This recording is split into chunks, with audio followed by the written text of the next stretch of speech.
If you like the Shyvana rework and the new April Fool skins, then you better get ready, because the party's just getting started. Some intern messed up and leaked an official new skin theme that's coming soon along with the new modes, and probably a big event happening around mid-2026. And while we're at it, I'm also going to talk about several official skins that Riot never released. New skins with the theme Demons of Runeterra. So recently, at Gamescom Latam, Riot confirmed the existence of a new skin theme. This official Instagram post detailed everything about how it's gonna be and what's gonna be at the League of Legends stand. I'm not going to go into detail about that, but you guys can pause the video and check it out. The thing is, Big Bad Bear, a leaker who's always finding and showing off League leaks, posted a video showing the same Gamescom Latam post, but highlighting a specific part where it said that League of Legends would be present with a major update to Arena, with new maps and systems, plus skins inspired by the Demons of Runeterra. Necrit himself, who's the biggest YouTuber when it comes to lore, to the point of being officially recognized and even honored by Riot, he has a canonical character in Runeterra about him. Also made a video talking about this whole demon thing and showing this Gamescom Latam post. Now, did you notice that both Big Bad Bear's post and Necrit's post are different from the one I showed? If you haven't noticed yet, go on your Instagram and check out the Gamescom Latam page to find that post. You'll see that it was edited, which means those details weren't supposed to be public, but the intern messed up and had to fix it. So yeah, this isn't a rumor or fake news, it's official. It's worth remembering that Gamescom Latam will take place between April 30th and May 3rd, 2026. I even checked Riot's official update schedule. The update for patch 26.9 is exactly on April 29th, and the previous one, patch 26.8, comes out on April 15th. Based on that, it's likely that during this period, we'll already have more leaks about these skins, or they might already be on the PvE, but it's also possible they'll only come in patch 26.10 on May 13th. And while according to the latest dev update, we already knew things were going to get darker in Season 2, and that it has a connection to Season 1, even if it's not as strong or direct as the examples we had last year. The connection we're gonna have is this whole dark forest thing that Locke is searching for, as revealed on the first page of the comic for the Fallen. And considering that Big Bad Bear already leaked that the character's gameplay uses soul nails, being able to create sigils and packs, plus something involving a 1,000-year seal, it's pretty obvious that what Locke is looking for is a demon. And from the looks of it, it's gonna be a full demon, or maybe even a primordial one. In both cases, it's very likely that this demon is sealed, just like I explained in my other video where I go deeper into Locke. But what's really intriguing is that this whole thing about skins inspired by the Demons of Runeterra, man, the first thing that came to my mind was Evelyn from Legends of Runeterra, because in her level up art, we see the demon cabal she formed and placed under her service. She even shares a fraction of her power with them, which is why they have tones and aspects that resemble her dark form. So are we gonna see League champions going in that direction? You know, like follower, cultists, or maybe even being infected by the magic of these demons, sharing the negative emotions that they embody and feed on? Kind of like in the Ruination event, where we had several champions be affected by the Black Mist and taking on that ruined form, becoming loyal to Viego. It could also be that they become demons of other types of negative emotions. For example, Jinx could be the demon of chaos, feeding on disorder and destruction caused by accidents or acts of vandalism. Set could be the demon of violence, savagery, and that feeling of paternal abandonment, and so on. Now, another important thing is that Vayne, according to Big Bad Bear, is about to receive a legendary tier skin, or maybe even something higher than that, maybe an ultimate or some new tier altogether. But Bear himself pointed out that it makes a lot of sense for this skin to drop in 2026 Season 2, which he calls the Season of Demons. And yeah, it checks out, since Vayne is both a Demacian and a hunter of dark creatures, and everyone knows how much she wants revenge on Evelyn for killing her parents. And if we really think about it, Riot has been hinting at this demon stuff for a while now. We even had that new item, Fiend Hunter Bolts, which are made from Demacian silver used to hunt, well, fiends. I'm also going to mention something Necrit said in his video, which is the possibility of finally getting some new kind of update to Shaco's lore, because honestly, even the label on a soda can has more information than that champion's lore. And no, I don't think Shaco is the one getting the rework that's already been confirmed for this year, but it would make a lot of sense for Riot to retcon him into being a demon of some sort, maybe a demon of deception or chaos or something. By the way, who do you guys think is going to get these skins inspired by the Demons of Runeterra? Pick around 3 to 5 champions and tell me what kind of demon they would be down in the comments.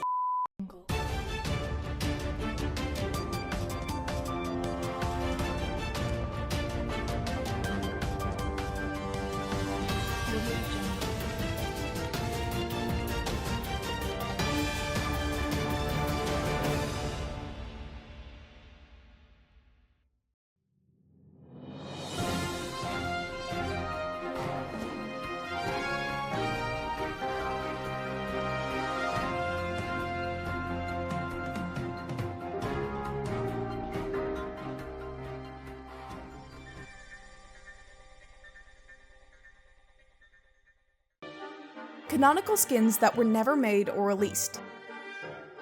Still talking about skins, we all know that League has a bunch of skins of every kind. The tiers are all over the place, like Prestige, Exalted, Ultimate, Mythic, Legendary, and Epic. Not to mention the Legacy ones, plus a few other irrelevant ones I left out. And yeah, the purpose of skins, besides filling Riot's pockets as their biggest source of revenue, is to show the characters we like the most in different realities and worlds. That's why we have skin lines like Project, High Noon, and Star Guardian, which have a ton of lore behind them. Or they can show us past events that already happened, like Runeguard Volibear, which even though it doesn't have an official lore story yet, shows Volibear in a much older time in the Freljord, during the formation of the first tribes, before the rise of the sisters of Verosa, Lysandra, and Serelda. Back then, Volibear and Ornn had a strong connection, and Volibear used that armor in several battles, the one forged by the demigod of the Forge. Skins can also show possible future paths, and we can clearly see that the skins like Transcended Kale, where in that timeline she fully gives up her humanity and transcends as the new aspect of justice, basically the path she still aims to follow in the current timeline, continuing in her mother's footsteps. And we've also seen Foreseen Yasuo, which was even shown in the cinematics Still Here, portraying him as an older man who left many things behind after straying from his path, trying to atone for his sins he doesn't even remember anymore. But there's also appearances and character designs that officially exist in the lore and other types of media that Riot has just ignored and barely acknowledges to this day, and honestly, most of them would make insanely good skins, bringing solid revenue to Riot while also winning over the community, especially considering some of the questionable decisions we've seen in recent years. Before we keep going, make sure to like the video, subscribe to the channel, and consider becoming a member. You'll get access to some really cool perks like picking video topics or getting early access to videos. Ascended Aatrox.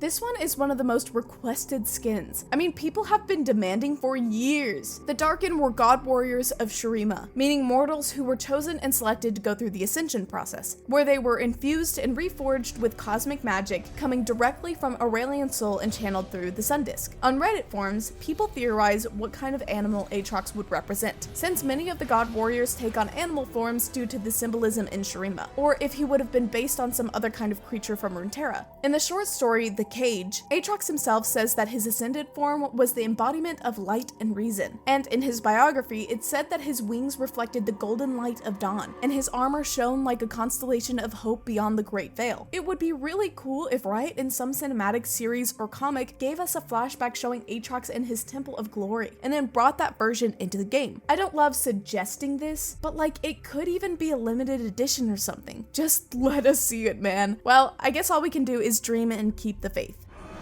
Regional Fiddlesticks. You know Kindred, right? Well, in each region of Runeterra, there's a different interpretation of what the wolf and lamb look like. We've already seen the Ionian version, while the lamb is a young girl and the wolf is her loyal beast companion, and the two of them are always playing together until they're called to fulfill their duty. And more recently, we got the Nexus version, showing that the wolf is revered, that it even overshadows and influences the form of the lamb. This was even shown in Mbessa's music video, Blood, Sweat, and Tears, and that version of them is tied to the passage to a place called Volraknun, which is the afterlife that the Noxians believe in, where only warriors who died in battle are chosen to go. And if they pass Kindred's test, they earn the chance to join the wolf's eternal hunt. But Kindred aren't the only ones with this kind of regional representation. Another champion that fits into this idea is Fiddlesticks, since his story has different versions across Bilgewater, Demacia, the Freljord, Ionia, Ishtal, Noxus, Piltover, and Shurima. We already know that Demacian version, which is the one we have in game and the one shown in the cinematic Terror in Demacia, where we see Fiddlesticks returning as a result of the wave of fear caused by the Mage Rebellion led by Silas, which even led to the assassination of Jarvan III. The Noxus version is also a rural scarecrow figure, where the legend says it was once a lonely farmer who got blamed for all the failed harvest and was fed to the crows, returning as a demon. Now the Freljord version is the one that's the most interesting, because for the ones who don't know, Fiddlesticks, unlike other demons, can't fully take on a physical form and shape it however he wants, like Evelyn did over the years since the Rune Wars, refining her appearance into the perfect form of seduction that makes her hunting easier today, creating the perfect trap. This whole shape-shifting thing, along with the fact that Fiddle doesn't have a voice of his own and instead mimics and distorts the voices of his victims, plus the way he acts more on instinct like a predator, might be connected to the legend of Fiddle in Targon, which says that a child of Twilight stole the only happiness that a horrible, broken being once had. So in order to interact, move around, and do other things, Fiddle uses physical materials to assemble a fake body that he can control like a puppet. Nice key you got there, Twilight. Didn't steal it from someone dangerous, did you? But in each region, that construction ends up being different, since Fiddle uses whatever is available in the environment to build that body. In the Freljord, for example, children around campfires tell stories about a monster that rises from forgotten graves in the ice, whose body is nothing more than tangled mass of helmets, shields, furs, and firewood. In other words, materials and items typical of that region. And Fiddlesticks there even has another name or title, being called the Voice Eater, which we learned through the conversation between Braum and Alawi in the Ruined King, a League of Legends story. You should rest. You are right, Ilawi. Braum will try harder. You don't seem yourself. You worry. Yes. For my people. You are doing all that you can for them. I know you will succeed. Now ease your mind. Perhaps with a story. Let's see. On the nighttime, it makes me recall stories of... the Voice Eater. A legendary beast that eats people alive, crying out their final words in their own voice. It is said many in the Freljord have vanished in the dark of the night, chasing after the voices of those they've lost. That is why we have a saying. Do not answer the voices in the dark. That is terrifying. Well, it is just a story. But you're right. Braum feels much better now. Good night, Ilawi. That's just insane. It literally gives you chills. And I know a lot of people are gonna say that the Bilgewater and Shurima versions of Fiddle are already in the game, like Fiddle Me Timbers and Risen Fiddlesticks, but they're actually not. The Risen one takes place in its own alternate Shurima universe. It's not the part of the canon universe. And Fiddle Me Timbers, even though it's part of the Burning Tides universe, isn't the version from the Bilgewater short story. It's more like a reference to the Blackbeard archetype. Because in Bilgewater, the little we have about Fiddle's story comes from drunk sailors talking about a figure seen on a distant atoll, a place where people never come back from. Now, the Piltover version is probably made out of mechanical parts and maybe even Hextech materials. And honestly, it would be really cool to have a Zon version built out of Chemtech scrap. As for the forms he might have in Ishtal and Ionia, I'm really curious of what they would look like, since I can't quite picture them. If anything, drop in the comments how you guys imagine those two versions. False Conmay Varus and Rost. These were 2 out of the 4 skins that were potentially wasted during 2025 with the Spirit Blossom. At one point in the animated comic, The Devoted Shrine Maiden, we can see Varus and Rost side by side during the time of the Darken War that spread into Ionia, which later became this legend known as the War of the False Conmay. That's why in the comic, their visuals lean more toward an Ionian aesthetic, since these are the versions established according to that story. We even got to see Varus's ascended Darken form appear in the animated comic, The Truth. At the moment, we see him being sealed as Zahin pushes him into the Well of Palace, and spirits inside start pulling him down until Varus fully loses control and falls completely. And we know there was an insane fight between Zahin and Rost, even being told firsthand in the new short story format Riot has been using lately. But in the comic, the fight is already shown as finished, with Zahin victorious as Rost is sealed. So we never got to see what Rost looked like in his original form. Yunara Devoted Shrine Maiden and Zahin Conmay Patron.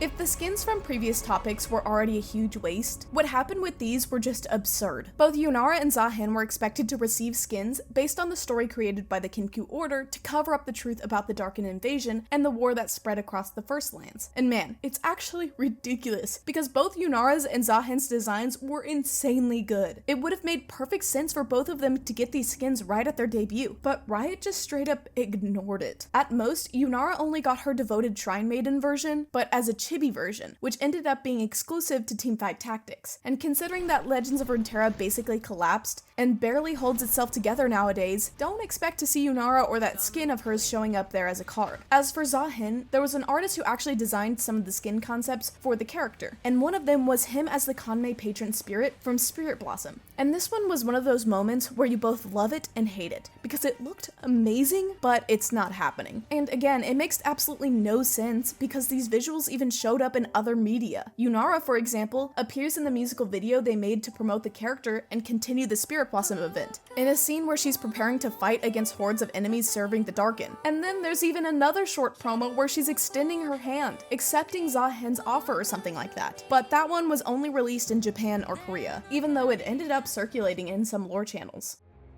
Zed Virtuous Hunt.